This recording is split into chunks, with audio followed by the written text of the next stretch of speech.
Assalamualaikum teman-teman, balik lagi di Cuap-Cuap. Cuap-Cuap kali ini hanya akan re-upload podcast Lingkar Luar. Itu teman saya, jadi saya kemarin diwawancara soal profesi ghostwriter ya. Nanti link aslinya podcast itu ada di bio ya. Di situ juga nanti akan ada, bisa Anda lihat podcast perbincangan dengan Bro Iwan dengan beberapa orang lainnya. Nah, yang untuk pembicaraan dengan saya sudah diizinkan untuk diupload di channel YouTube saya ini ya. Jadi, selamat mendengarkan.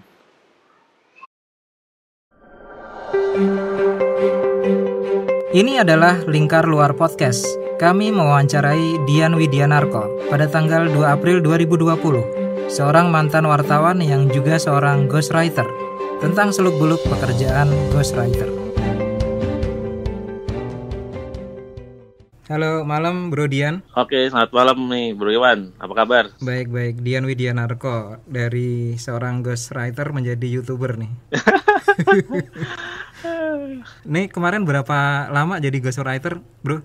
Sebenarnya sih sekarang juga masih sih. Masih Cuman ya? nggak seintens dulu ya. Awalnya Sekarang tahun kan berapa? udah awalnya sejak 2009 akhir ya. 2009 akhir. Iya. Kok bisa langsung masuk ke situ jadi ghostwriter itu ceritanya gimana tuh? Jadi kan saya awalnya wartawan ya. Jadi wartawan. Terus waktu itu tiba-tiba waktu itu ada tawaran gitu menjadi kayak penulis untuk salah satu tokoh lah ya, tokoh nasional, tokoh politik gitu. Iya. Ya menurut saya sih kenapa tidak gitu kan, sekalian mengasah talenta skill. Waktu itu sih dicari dari beberapa kandidat, dilihat dari blognya. Waktu itu kan jamnya blog tuh ya. Iya. Kita masih ingat kan dulu 2009, sampai benar.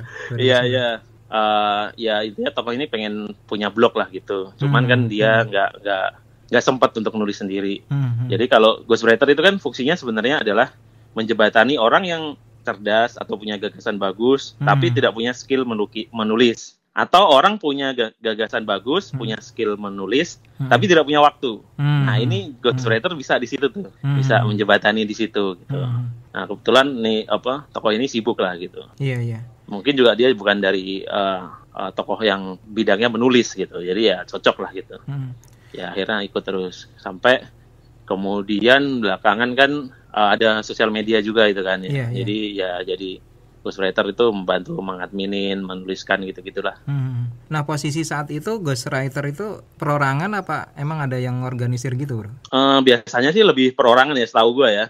Setahu gue sih nggak tahu ya, mungkin ada agensi juga. Cuman kalau dari tokoh yang gue tahu, baik itu waktu gue masih berkeliaran di DPR waktu jadi wartawan itu, di ini keagamaan juga saya pernah. Terus saya lihat tokoh-tokoh ini rata-rata itu punya ghostwriter.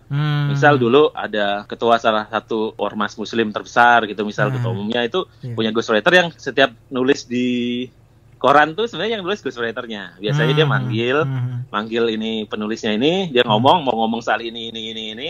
Nanti ghostwriternya menulis, habis itu dikasih, ya kadang direview, kadang enggak, terus dikirimlah ke oleh sekretarisnya ke koran tertentu, kayak gitu. Anggota DPR juga, bahkan dulu nih yang unik, gue pernah waktu masih wartawan, anggota DPR ini kadang ada yang kurang pinter gitu. Tapi kita hubungin yang pinter kadang susah gitu kan, nggak diangkat atau apa. Terus akhirnya kita bikin berita isu ini gitu, kita hubung, Pak, ngomong soal ini nggak Pak? Wah, gue kurang ngerti deh. Gini Pak, ini keputusan sudah jadi, misal kita tunjukin. Oh iya, oke. Nah itu kan sebenarnya kayak ghostwriter juga sebenarnya. Iya. Ada yang begitu gitu. Karena apa? Sebenarnya ini orang setuju gitu dengan isu tertentu, cuman dia kurang ngerti, kadang-kadang nggak punya waktu juga untuk membaca gitu-gitunya. Biasanya kan kalau anggota DPR kadang punya staf khusus. Ahli, itu kadang-kadang dia staf ahli, staf khusus itu dia yang jadi ghostwriter-nya juga gitu kadang-kadang gitu. Sebenarnya kan bukan hal yang baru gitu. Mungkin kalau zaman dulu biasanya dipakai buat nulis buku. Misalnya Henry Ford itu kan bukunya pakai ghostwriter. Atau penulis pidato, semua tokoh itu rata-rata juga ghostwriter. Tetapi kemudian yang beda itu lebih ke mediumnya berganti-ganti aja sih gitu. Mungkin agak susah itu kalau vlog ya. Vlog ya. Mungkin skripnya. Nah kalau masalah ininya Bro, masalah honornya kayak gimana tuh? Ada perbedaan nggak bikin yang buat ghostwriter sama lu nulis buat berita atau nulis nulis dengan nama lu sendiri, ada bedanya nggak ininya dari segi honor? Kalau gini ya, kalau ghostwriter dia kan sebenarnya bukan profesi yang terbuka seperti lu profesi sebagai jurnalis atau sebagai dokter atau apa gitu. Ghostwriter ini kan pekerja di belakang layar sebenarnya Iya, kan.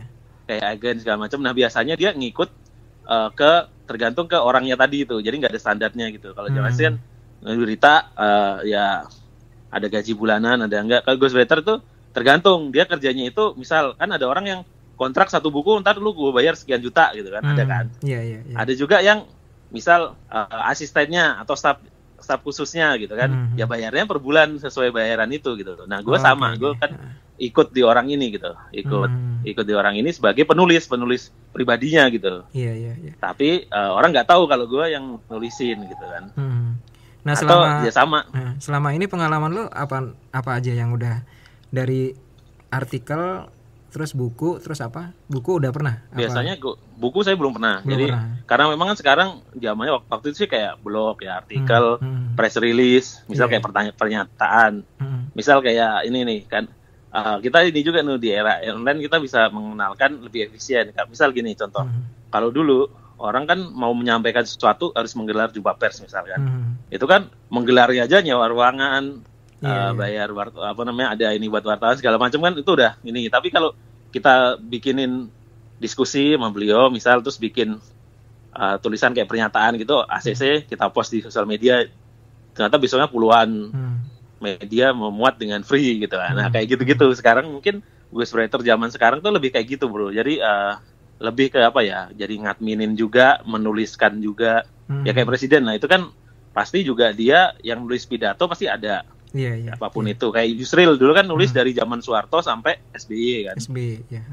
Kita juga pernah ada namanya Dino Patijalal. Gue pernah tuh dulu dapat ini dari Pak Dino tuh. Jadi pernah Pak Dino ngasih cara-cara menulis pidato yang baik gitu-gitu. Banyak, jago sih orangnya.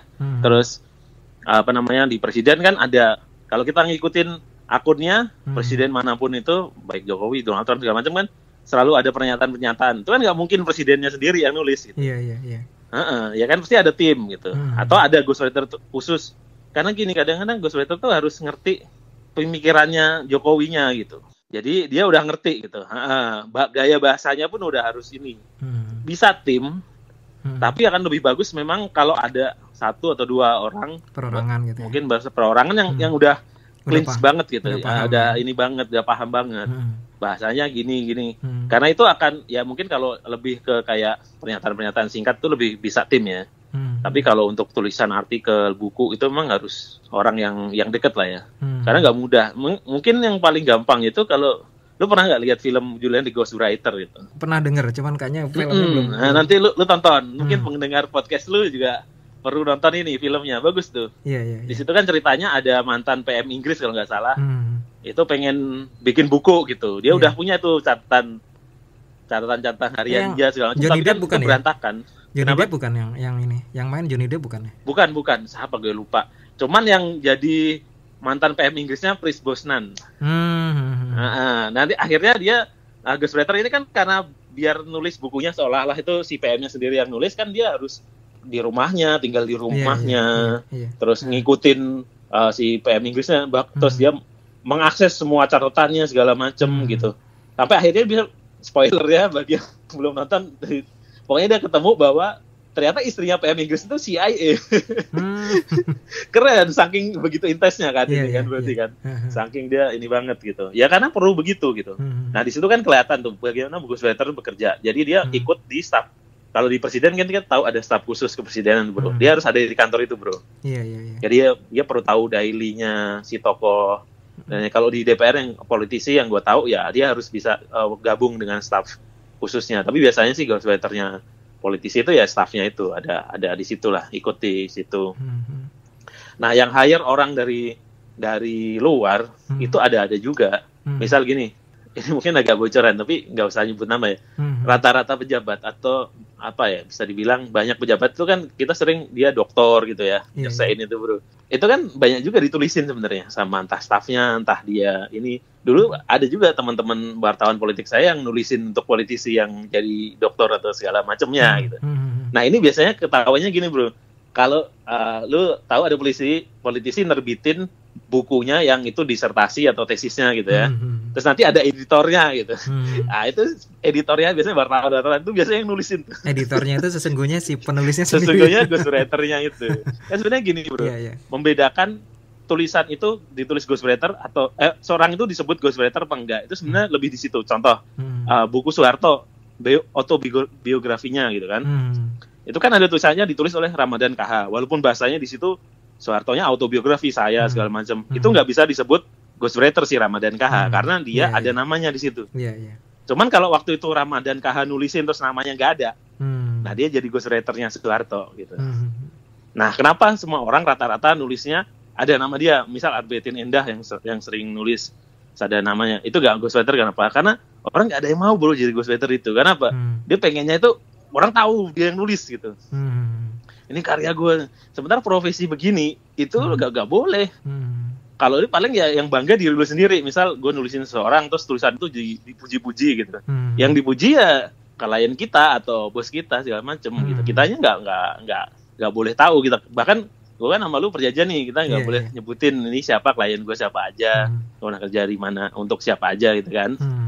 Nah itu tadi gitu. Karena kita ini orang belakang layar kayak agen lah. Lu mungkin lu jadi agen CIA, FBI atau BIN, gue ngomong gue Intel Melayu gitu. Ya kalau lu berhasil lu nggak dipuji orang, kalau lu salah, habis, nah itu fatal. Kadang habis dipecat atau apa. Mirip kalau gue bilang kerjaan begini itu mirip lu jadi kiper bro. Kalau lu save itu nggak terkenal gitu. Yang terkenal kan golnya Zlatan Ibrahimovic ke gawang siapa. Tapi saving itu kalau nggak yang benar-benar unik kan jarang ya orang inget ya.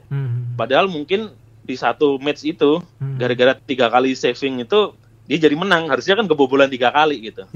Tapi ketika 1 kali kebobolan yang itu bikin kalah, itu akan dikenang tuh, bahkan ada yang dibunuh kan dulu kan main bola. Ada mirip-mirip gitu kerjaan begini. Ini jadi karena apa namanya nggak kelihatan kayak gini, bisa dibilang dikit ya bro ya yang jadi ghostwriter apa? Iya dikit ya? Mungkin banyak, cuman nggak tahu orang juga kan. Ini karena kan informasinya tertutup dan dari mulut ke mulut gitu ya. Ya mungkin juga orang gini dikira ini bukan namanya nggak ghostwriter, dikira cuma ya penulis staffnya menulis gitu. Bahkan film ghostwriter itu yang dari novel itu juga membuat banyak orang bahwa oh ternyata gue ini ghostwriter loh gitu. Banyak juga bro yang kayak gitu. Setelah nonton film itu makanya bagus banget tuh film untuk ditonton gitu. Jadi nunjukin ada profesi begitu gitu. Ini istilah agak asing kan sebenarnya ghostwriter ini kan.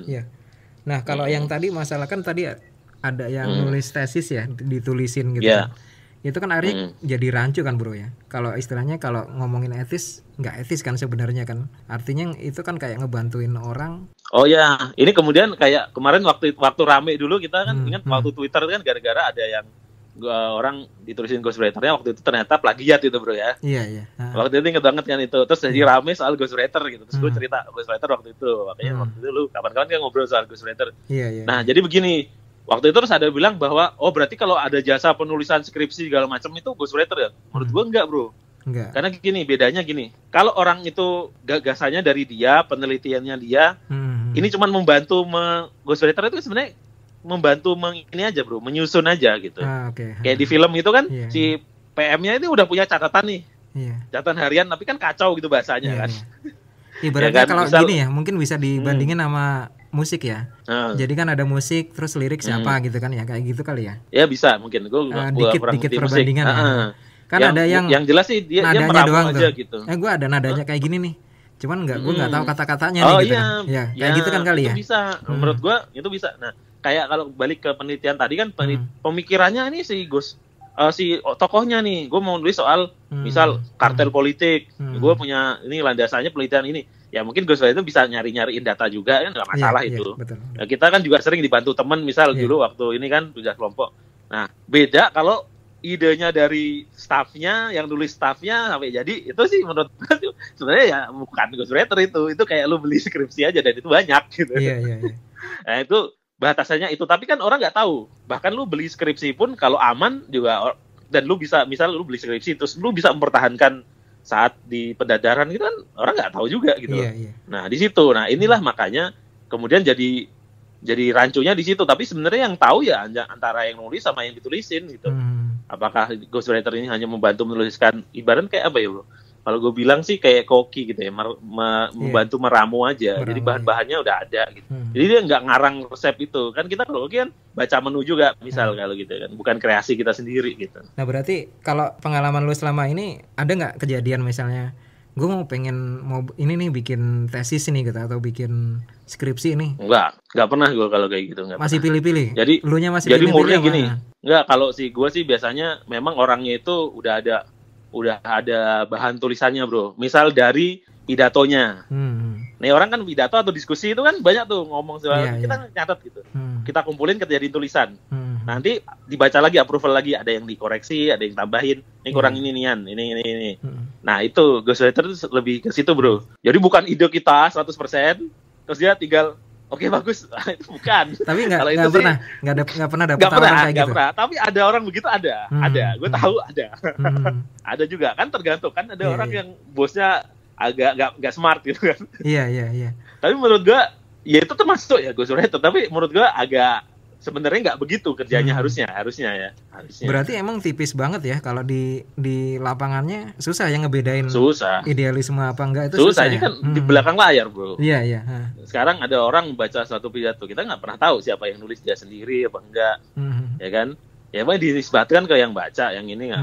Misal kayak kemarin tuh yang ada guru besar lah ya di sebuah universitas, kemudian dia nulis di koran, kemudian ternyata ketahuan plagiat.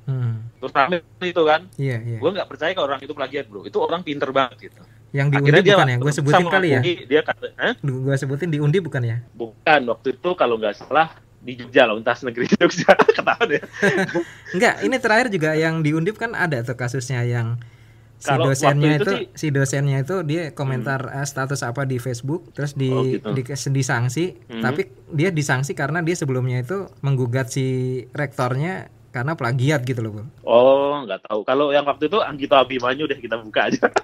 Enggak. Sempet kan. Itu udah lama, ini yang paling baru, Bro, yang si dosennya ini disanksi karena dia masang status apa tuh gitu kan. Tapi ternyata mungkin lebih ke karena dia sebelumnya itu nuntut si rektor karena terlibat plagiat gitu lah. Nah, itu sering banget tuh di ini. Nah, kalau yang Anggito Abimanyu waktu itu kan dituduh plagiat, tentusannya di koran. Akhirnya dia ngaku bahwa itu katanya salah ambil data di laptop segala macam. Cuman kalau menurut gue ya ini menurut gue bisa benar. Menurut gue itu yang plagiat ghostwriter-nya gitu. Gue nggak percaya lah orang secerdas Pak Anggito Abimanyu itu dia plagiat lah gitu. Cuman kan ketika ghostwriter kerja buat lu bos, itu ya itu jadi lu gitu. Ngerti nggak? Misal lu gue tulisin. Karena kesibukan atau apa, lu kagak ngoreksi, tapi lu bilang udahlah kirim aja gitu. Terjadi sesuatu gitu. Even lu kemudian mau chat gue sebagai ghostwriter atau siapapun, tapi karena lu udah menisbatkan nama lu, itu kan lu yang tanggung jawab kan bos. Udah keburu kasus gitu, ya, jadi kena juga ya.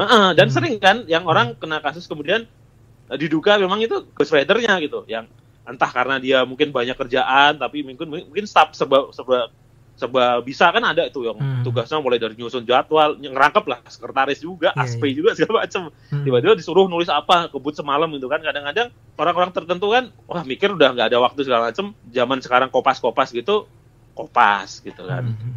Sebenarnya kalau kopas kan masih bisa diubah-ubah. Tapi mungkin karena saking capeknya atau gimana ini. Kita kan pernah juga tuh dokter yang terkenal dulu, seleb tweet segala macam, yang akhirnya dia ketahuan plagiat juga kan gitu.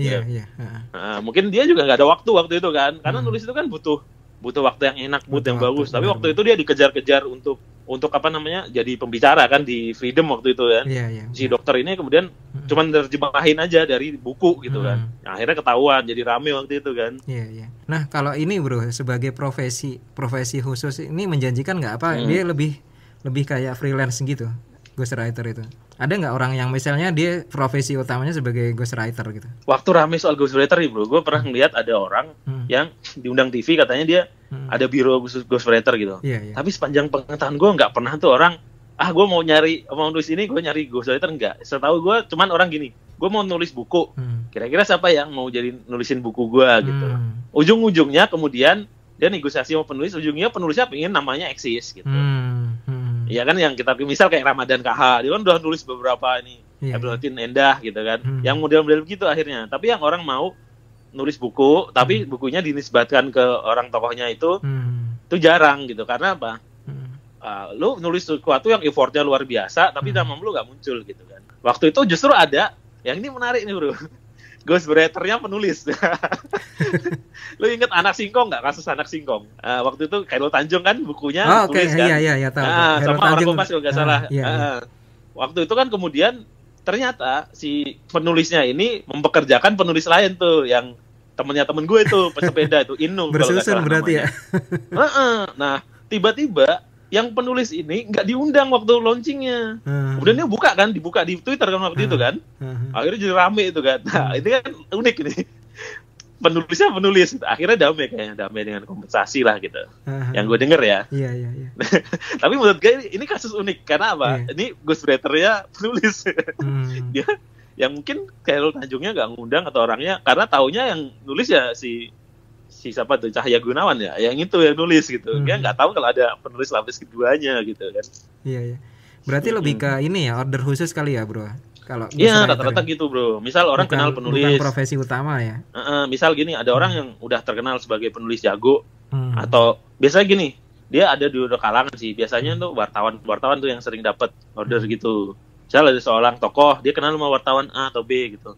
Waduh, usahanya bagus nih. Wah ini gue membaca ini bagus. Cuma nggak nulisin buku buat bapak, atau nulisin buku buat siapa gitu kan. Atau sebatas press release, menurut gue juga itu ghostwriter. Misal ada tokoh-tokoh tertentu itu kan udah tahu kan wartawan ngepost di sana gitu. Misal, tolong dong gue bikinin press release, besok sekalian undangin teman-teman gitu kan, sering juga kayak gitu kan. Atau orang-orang PR-nya gitu. Tapi biasanya orang PR tulisnya nggak begitu bagus sih. Biasanya wartawan tuh bro. Selama ini yang klien paling istilahnya paling tinggi siapa bro? Menteri atau apa gitu, pernah nggak? Mantan menteri inilah apa namanya? Mantan menteri. Mantan ini pernah, tapi mantan apa namanya, organisasi Islam terbesar pernah, cuman dia lebih rilis lah. Kalau gue pernah itu mantan Menko. Iya menteri lah. Terus dan ya inilah pernah ketua umum partai juga. Terus pengusaha besar juga ada. Jadi beberapa lah, nggak usah kita sebut aja kan, nggak boleh. Kode etiknya itu aja, kita ghostwriter nggak boleh ngaku. Ya nanti lu tunggu aja. Kalau tiba-tiba suatu saat ada buku terus editor gue mungkin tuh gue ghostwriter ya. Iya. Jadi mungkin ghostwriter itu hanya bisa muncul sebagai di dalam aja, di dalam sampul editor. Misal lu editor Iwan Sketsagram, ada buku siapa, buku tokoh A, itu bisa jadi lu ghostwriter ya gitu. Walaupun mau muncul tuh di situ aja, lu nggak boleh muncul autobiografi Donald Trump sebagaimana diceritakan kepada Iwan. Itu lu udah bukan ghostwriter, udah jadi penulis gitu, penulis biasa gitu. Penulis autobiografi. Bedanya itu. Nah, kalau tadi ya masalah itu berarti udah urusan masing-masing ya, bro ya. Masalah etika tadi ya. Iya, yang soal tadi tuh yang apa sebenarnya tulisannya nih orang, bukan itu. Itu kan hampir sama juga di pidato-pidato pejabat di lembaga segala macam. Gue nggak yakin juga pejabatnya punya waktu untuk baca, bro. Biasanya full yang nulisin ya penulis pidatonya. Tapi yang penting gini, nggak keluar dari arahannya aja. Yang parahnya tadi kan yang masalah nulisin tesis. Oh iya, itu kan penelitian bro. Nulisin penelitian makalah, kan beda kan. Gitu kan. Itu kan memang udah kerja kan intelektual karena ilmiah. Iya, udah nggak boleh itu. Kalau menurut gua walaupun dia membayar ke orang, ya itu nggak etis aja gitu. Plagiat bukan, tapi dia kayak ini. Sebenarnya yang lulus orang lain gitu loh. Lu dibantu orang untuk lulus. Bisa dibilang ini kode etiknya kan di dua arah kan bro ya. Benar nggak? Yang ngasih ngasih order dan yang terima order kan. Loh, orang jualan skripsi segala macam tuh juga nggak boleh secara etik gitu. Kan nipu loh. Iya kan? Lu sama aja nipu universitas itu gitu. Gua meluluskan orang dengan kan gini, di wisuda karena telah memenuhi syarat sebagai ini dengan skripsi sekian itu kan. Ada kan itu kan kalau gitu. Nah, kalau skripsinya sebenarnya buat dia kan sebenarnya kita nipu, bro. Plagiat aja bisa dicopot di kampus gua, filsafat UGM dulu ada, bro, dicopot. Udah lulus lama, ketahuan plagiat belakangan di gelarnya dicopot tuh. Ada gitu. Walaupun itu nggak ngaruh ya di kehidupannya. Mungkin dia udah kerja atau apa, tapi kan ya itu bentuk pertanggungjawaban akademik gitu. Iya. Artinya ketika ini kan profesi tersembunyi, tapi juga ada etika di situ kan juga tergantung dua arah kan ya. Si pemberi order dan yang si penerima order kan. Betul, karena dia udah menurut gua juga udah beyond si ghostwriter harusnya bagaimana gitu. Kalau ghostwriter tadi kan kayak merapikan, menuliskan segala macam, nggak keluar dari pikiran dari si tokoh dan arahan si tokoh gitu. Tapi kalau tadi kan jelas keluar pikiran bro, dia nggak punya pikiran untuk bisa meneliti sebagus itu, dibikinin gitu kan, ya kan.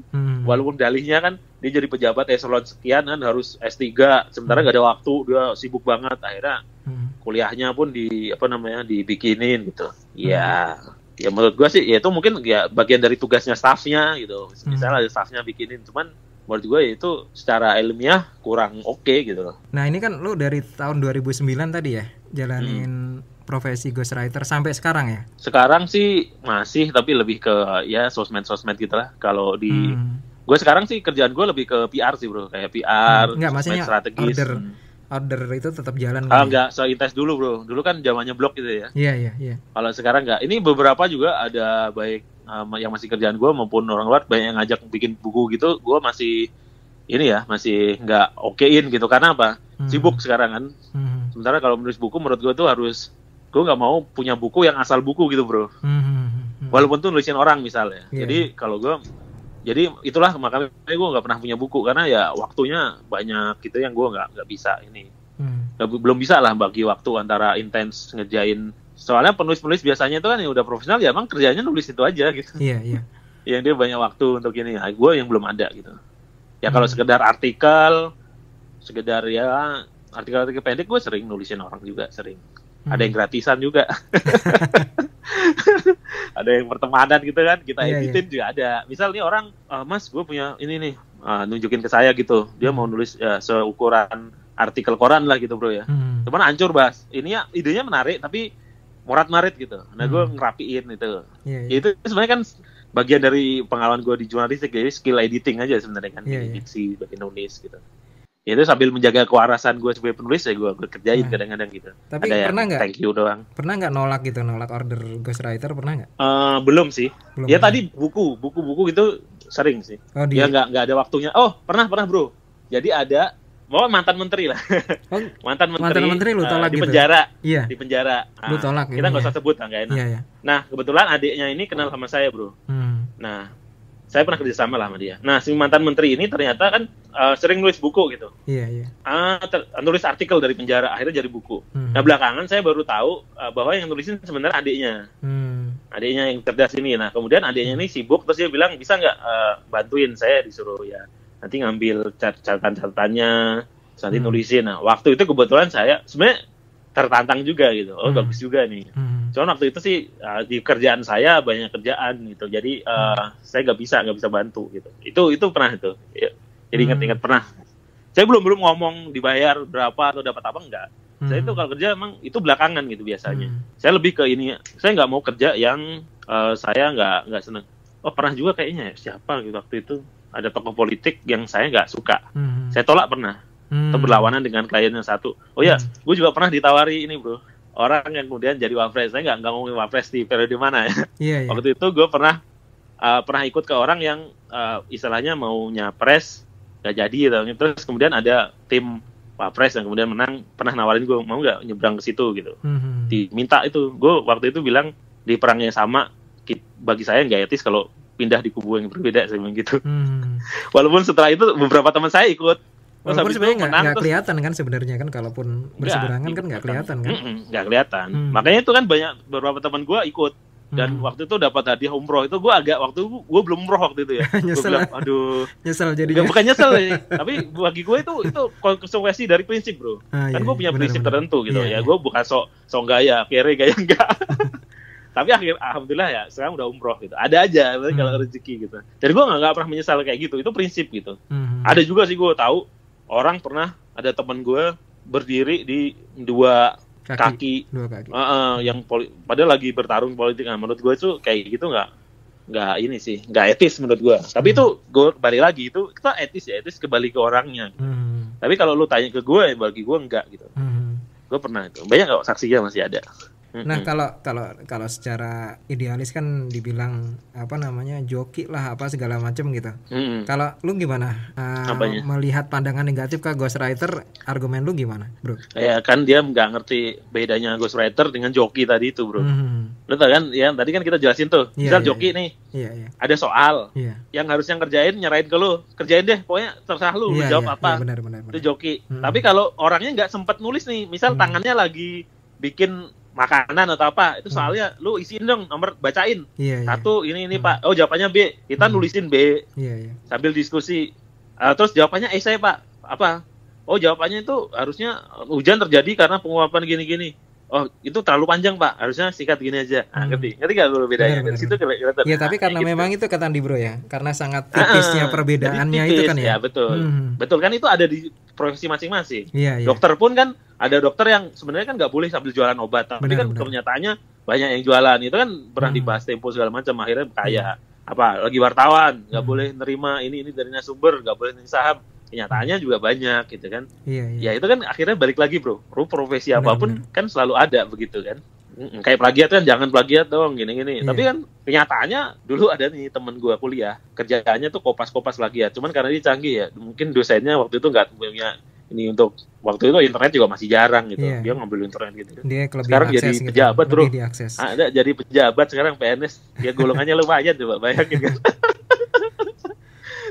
bisa dikunjungin dong. Ya gitulah. Tapi ya itulah. Pokoknya intinya gue sih, orang berintegritas tuh akan mendapatkan jalannya sendiri bro. Tenang aja. Orang akan catat kok. Lu clean, nggak pernah plagiat, nggak pernah khianat, nggak pernah apa. Itu reputasi lu akan diketahui orang lah gitu. Ibarat ini pekerjaan di belakang layar pun banyak orang yang akhirnya mungkin orang dekat, orang tertentu kan mengerti juga, tahu juga kan akhirnya kan. Ini bahkan kayak apa ya, misal kayak lu freelance mau bikin sesuatu ya, mungkin nggak banyak orang yang ini, tapi kan orang yang pernah lu bikinin terus dia sukses bagus gitu kan. Suatu saat ketika ada orang butuh jasa, misal jasa lu untuk bikin video motion grafik, misal kayak gue kan kenal lu nih, tahu lu gini-gini. Seorang nggak kenal lu, tapi tiba-tiba ada nggak orang bisa, gue sih gue ini aja si Iwan gitu kan. Itu karena apa? Karena orang udah tahu kan reputasi kita kan. Walaupun awalnya dari lingkungan terbatas dan ya misal kayak jasa pembunuh bayaran lah bro, misalnya ya kan. Kalau kita lihat film-film tuh, itu kan orang nggak semua tahu ini pembunuh bayaran, tapi kan ada aja tuh kalau mafia ini mau bunuh ini udah tahu nih harus di sini gitu lah. Ada ininya sendiri lah bro. Yang penting ya tadi tuh kualitas tulisannya, ininya. Ya memang orangnya harus ini sih, fast learning sih. Jadi ghostwriter itu. Jadi lu harus apa ya? Misal lu kemarin nulisin politisi, tiba-tiba besok nulisin ekonomi, orangnya berikut ekonomi, besoknya lifestyle, tuh lu harus bisa adaptasi tuh. Tentu dengan knowledge yang ada di situ gitu. Lu nggak mungkin kan nulisin seorang pengusaha, lu nggak ngerti istilah-istilah yang ada di ekonomi itu. Gue pernah kayak gitu tuh, habis nulis yang politik, nulisin yang ke ekonomi agak pusing juga.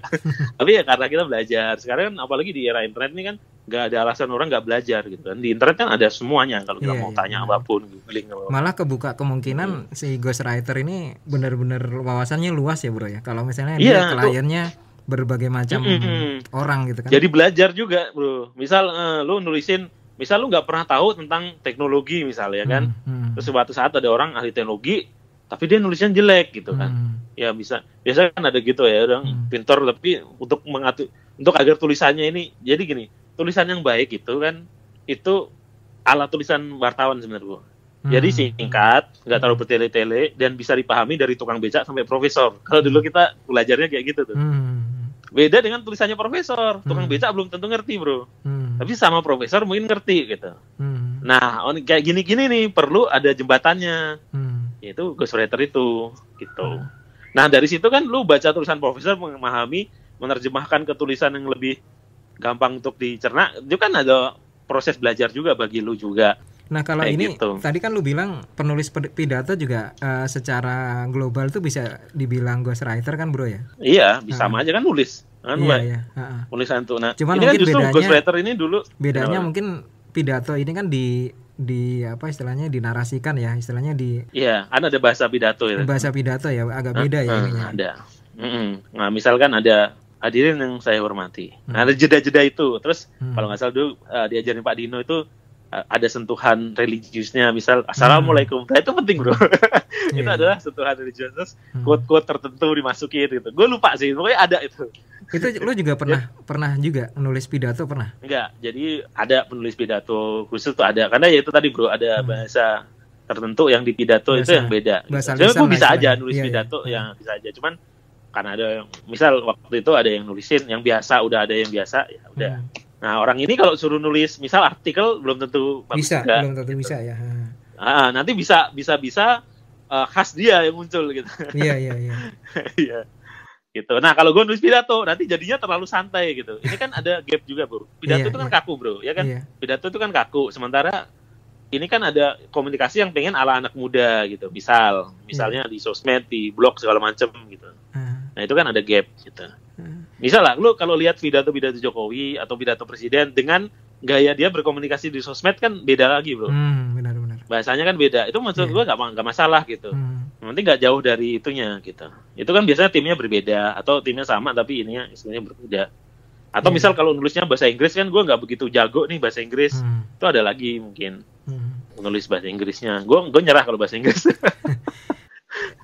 Tersembunyinya profesi ghostwriter ini sampai kayak di tips-tips menulis itu juga nggak dijelasin ya, bahwa seorang penulis itu nanti bakal juga punya kesempatan jadi ghostwriter kayak gitu ya? Enggak. Bener-bener emang profesi tertutup nih ya? Iya, ya biasanya sih labelnya ya penulis gitu kan.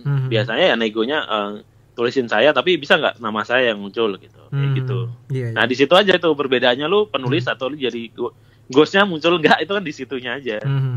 Nah, hantu kan nggak, sebenarnya yang nulis tapi nggak disebutin namanya, kreditnya aja, Bro, kreditnya nggak ditulisin. Jadi kayak Ramadan KH itu kreditnya nggak ke Soeharto tapi ke Ramadan KH sebenarnya. Ya tapi kalau menurut gue sih malah profesi ghostwriter ini memang benar-benar ini, Bro. Kalau dia bisa menuliskan yang khas si tokoh yang nulis ini gitu loh. Misalnya dapat order dari pejabat A yang khas banget, dia selalu ngomong seperti ini gitu kan. Kan kita benar-benar harus nyesuaiin diri dengan karakter dia kan. Itu yang perlu namanya pendekatan dulu, Bro. Jadi kalau mau yang benar-benar bisa menguasai alam pikirannya, dulu gue itu kemana-mana ikut tuh, Bro. Terbang kemana-mana, ikut jet pribadinya, gimana macam. Kayak di film Ghostwriter itu. Jadi dia ikut kemanapun nih PM ada di rumahnya, mengakses file-filenya, walaupun nggak boleh keluar file dari ruangannya si PM itu gitu kan. Dia harus gitu nyelesainnya. Nanti suruh ngeprintin sekretarisnya gitu-gitu. Jadi harus kenal sama orang-orang dekatnya. Dari situ kan belajar, oh ini.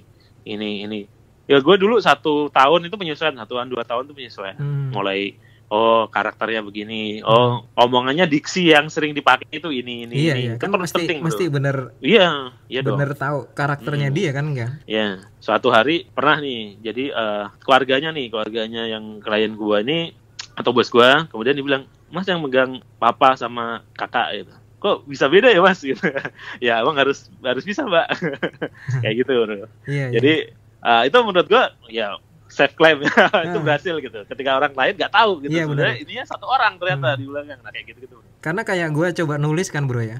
Kalau gue nulis kan sesuatu yang khas dari gue kan keluar gitu loh, atau karakter gue kan keluar di situ. Kan? Nah sementara ketika kita jadi ghostwriter, kita mesti jadi orang lain kan gitu kan. Iya, itu kadang-kadang nggak bisa dihindari juga gitu. Yang penting pemikiran orang itu tuh, Bro, yang ini. Misal nih orang ini pro lockdown gitu kan. Ini kalau ngomongin corona. Lu nggak pro lockdown gitu. Jangan lu muncul di tulisan itu gitu, argumen-argumen itu kan. Nah, itu akan beda itu. Iya, sama kayak ini kan juga beda kan, Bro. Misalnya ketika dia pro gagasan A, terus dan orang karakternya itu kenceng ngegas gitu loh. Nah kan? Itu si ghostwriter harus ikutan ngegas gagasan kan? Sesuai orangnya itu. Iya kan? Misal gue mungkin taruhlah dulu kan gue pernah jadi orang yang kiri banget misal gitu kan. Ternyata gue kerja di kapitalis misal. Gue nggak bisa, gue kiri nggak bisa. Lu harus jadi kapitalis tuh selama menulis. Karakter lu kan mesti lu ilangin kan. Itu bedanya dengan yang balik lagi ke skripsi tadi, Bro. Kalau skripsi tadi kan orang nggak peduli. Dia sebenarnya kapitalis. Cuman ini ada skripsi komunis ya, gue beli aja. Lu tulisnya komunis nggak peduli. Nah, itu kan yang tadi tuh kenapa itu sebenarnya nggak boleh itu. Karena itu tadi kan. Sama aja lu nipu gitu. Fake gitu, barang fake. Walaupun si tokohnya itu bisa mempertahankan di sidang doktoral gitu, dia lulus gitu. Menurut gue sih itu nggak oke gitu. Walaupun gue tahu juga beberapa tokoh yang oke. Jadi dia cuman asistennya nih nulisin tapi sebenarnya gagasannya dari dia. Penelitiannya asistennya bagi kuesioner tapi dia juga ikut ngerancang. Kalau menurut gue itu oke gitu. Karena memang nggak punya waktu kan untuk itu. Itu beda itu dengan yang beli tadi kan atau yang joki tadi kan beda. Tadi lu bilang butuh waktu setahun ya, Bro ya, buat membiasakan diri untuk kira-kira gue nggak tahu pastinya juga. Jadi gue awalnya kaget juga hari pertama ikut tiba-tiba dipanggil. Iya, kamu sini. Dia belum kenal sama gue. Tolong bikinan bantahan ini. Waktu itu tuh gue kaget juga gitu kan. Terus gue bikin gitu. Terus kirim ke media gitu kan. Kayak pernyataan. Ternyata jalan oke gitu. Besok kapannya itu dia main prestasi bagus kamu gitu. Oh iya Pak gitu kan. Nah kayak gitu-gitu. Kadang kita dengerin dia ngomong sama klien, sama temennya ini itu. Itu jadi tanya, oh dia lebih berapi-api, di bahasanya berani. Berarti kita juga harus nulisnya berani bro. Berarti nggak ngegas. Kalau bahasa anak sekarang, kalau orang yang ngegas, lu tulisnya ngegas juga, jangan slow. Iya makanya itu kan yang orang mesti ngikutin, susah gitu loh kalau misalnya. Nah kalau lu tanya gimana tipsnya, gue nggak ngerti juga gitu. Lu kayak gini ya, praktisi sama teori, sama apa ya, pakar atau teori yang tukang berteori itu kan beda bro. Beda, benar-benar. Kalau praktisi itu kayak lu gambar. Kalau gue tanya cara gambar gimana, lu pasti susah. Tapi kalau gue suruh gambar, lu bisa gambar gitu kan. Iya. Beda juga dengan orang yang punya teori, belum tentu kalau dia menjalani bisa gitu. Dosen sama praktisi itu bisa kayak gitu. Nah gue tuh tipe yang praktisi gitu.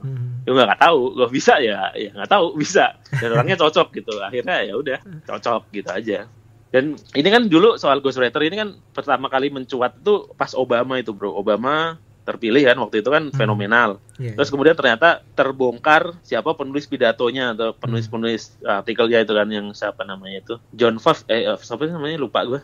Yang akhirnya ini kan dia terkenal itu, akhirnya orang mencari behind kalau ada orang top itu siapa behindnya gitu kan. Walaupun tuh penulisnya Obama tuh nggak bermaksud dia tampil gitu, tapi mungkin ya Obama sendiri membuka, itu nggak masalah. Kalau kayak gitu nggak masalah tuh. Ketika udah ini kayak Yusril kan akhirnya ketahuan bahwa dia penulis pidatonya ini nggak masalah gitu. Nggak apa-apa, nggak masalah. Ya sebenarnya kalau Pak Harto sendiri kan kita tahu dia kan ditulisin kan pidatonya. Iya. Kayak Nabi kan ditulisin Ali gitu kan. Iya. Enggak, kalau Pak Harto kan dulu pidatonya sampai berapa jam gitu kan. Iya. Tiap sidang umum MPR itu kan. Udah pasti bukan Pak Harto ya dia sendiri kan? Gitu. Iya. Tapi kan sebenarnya orang memaklumi juga gitu kan. Jadi sebenarnya ghostwriter itu juga orang memaklumi bahwa setiap orang yang sibuk tuh membutuhkan gitu loh. Nah makanya kalau lu tanya peluang profesi ini, ya peluangnya sangat tinggi gitu. Kalau mau memulainya mungkin kalau ditanya gitu gue bilang, lu jadi penulis yang bagus aja dulu gitu. Pasti lu akan ada orang yang nawarin. Misal menulis bagus, belum terkenal gitu. itu peluang banget kali ya. Kalau belum terkenal kan gini bro. Salah satu orang kerja itu yang paling penting kan selain kecakapan, formal, kan jaringan bro. Iya. Jaringan. Kayak kita kan jadi kenalnya dulu nggak pernah kenal secara teman, bukan. Akhirnya kita bisa kenal, kita ini kan jaringan sebenarnya kan, jaringan di online kan kita kan, Twitter segala macam. Nah, perluas itu aja jaringan gitu. Nanti kan orang tahu itu sambil kita punya karya bro. Dulu gue ini dipilih karena ada orang nyari, terus gue kenal sama yang disuruh nyari, kenal gue. Nah dia waktu itu langsung lihat blog gue, tadi ada yang nyeleksi gitu. Kebetulan waktu itu gue suka nulis, waktu itu gue wartawan politik, gue suka nulis blog soal politik itu, behind the scene-nya, ada politik ini. Gue suka iseng aja, habis nulis berita gue nulis gitu bro. Blog gue itu udah nggak ada lah, dulu di Blogspot. Nah dari situ orang lihat, wah ini bahasanya keren nih. Dan kebetulan yang nyari ini mau bikin blog, dia politisi gitu. Nah, cocok kan waktu itu kan. Nah, gitu. Dari situ. Nah, itu berarti apa? Kita butuh karya kan, bro. Yang kan gue bukan orang yang asal ini sorongin gitu kan. Wah, waktu itu juga ada orang, salah satu juga yang pernah gue bantu jadi ghostwriter tuh pernah punya penulis juga. Cuman nih anak nulisnya lambat. Misal habis acara dia 2 minggu baru selesai gitu. Kalau gue maksimal kalau acaranya cepat kan? Sehari maksimal harus selesai. Asal gue ada waktu buat nulis aja bisa gitu. Ada bahannya gitu kan, direkam bisa, catat bisa. Terus habis itu nanti approval lagi, kita diskusi lagi kalau udah ada draftnya. Malah mungkin sekarang kan meluas sampai ke status si pejabat kan bro ya. Si pejabat itu sampai nulisin status pejabat kan misalnya. Oh iya. Kan? Ya sekarang kan gini. Kalau sekarang semua pejabat kan punya sosmed nih bro. Ini kan barang baru nih bagi terutama pejabat baby boomers yang tua-tua. Bahkan yang muda juga sama. Oh jangan salah loh, anak muda mungkin masih megang sendiri kayak Pak Dahlan Iskan. Pak Dahlan Iskan tuh megang sendiri, nulis sendiri. Karena beliau kan mantan wartawan. Tapi untuk ngepost dia punya asisten paling enggak, tapi nulis dia sendiri, jadi nggak punya ghostwriter mungkin. Tapi ada juga orang yang dia nggak sempat gitu nulis sendiri gitu, bahkan megang akun pun nggak sempat gitu. Nah kan butuh admin yang sekaligus ghostwriter kan. Ya kan nulisin itu kan ya sama aja bro ghostwriter. Ya kan orang yang ngomong gini terus dia kan dipercantik kan, nggak mungkin mentah-mentah apa yang diomongin bosnya ditulis di situ kan nggak muat juga, ada kan nanti approval lagi. Nah biasanya kerjanya lewat WA, tektokan di WA kan gampang sekarang. Sekarang semua orang bisa lah main WA. Tapi kalau untuk jadi admin yang baik itu kan belum tentu juga. Benar. Bahkan presiden pun kemarin kan salah tuh ya. Ada adminnya yang JKT itu kan. Iya. Itu manusiawi sih. Tapi ya itu memang kita harus hati-hati banget. Misal kita megang akunnya tokoh gitu kan. Itu kita harus disiplin banget tuh bro, disiplin. Apalagi kalau dalam satu handphone segala macam.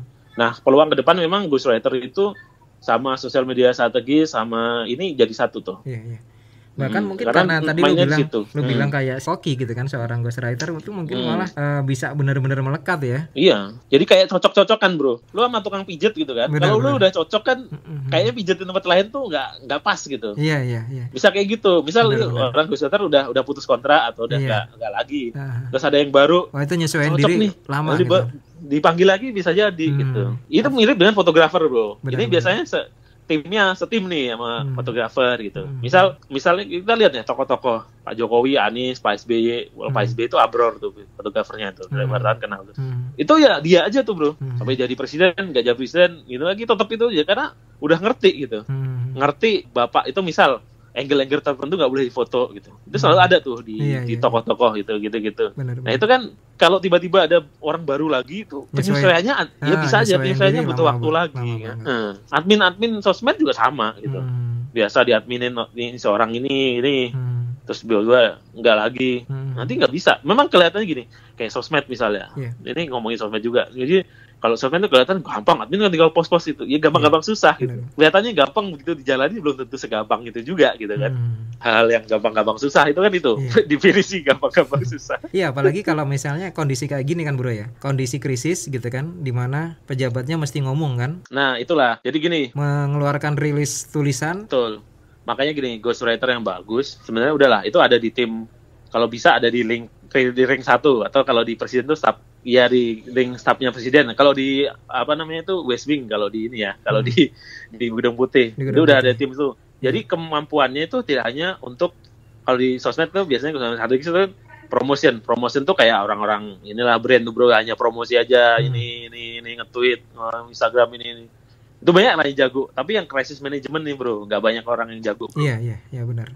Karena memang kalau salah ngomong ya, salah nulis udah. Iya, crisis management tuh misal ada diserang orang, itu gimana cara responnya, gimana macam ini kadang-kadang nggak semua siap gitu. Tadi lu bilang sekarang lebih banyak PR juga termasuk ke situ ya bro? Iya, nah banyak kan PR itu hanya siap promotion tuh bro. Sama juga nih perusahaan-perusahaan gede itu pengalaman gue pernah ini ya sama temen gue, dia dosen di Paramadina, terus gue disuruh jadi dosen tamu gitu bro, tentang crisis management di sosmed gitu, gue pernah tuh. Nah, gue gue sering nolak, ini juga sering nolak gitu, diundang institusi tertentu karena di situ itu biasanya banyak case-case yang bagus dipelajari tapi itu sebenarnya konfidensial bro, nggak boleh tahu gitu. Misal kita ada perusahaan tertentu, misal perusahaan gue pernah diserang apa, terus kita ngatasinya gimana, itu kalau hanya untuk kalangan S2 terbatas waktu itu kan, S2 terbatas gitu, itu nggak masalah lah gitu, jaga.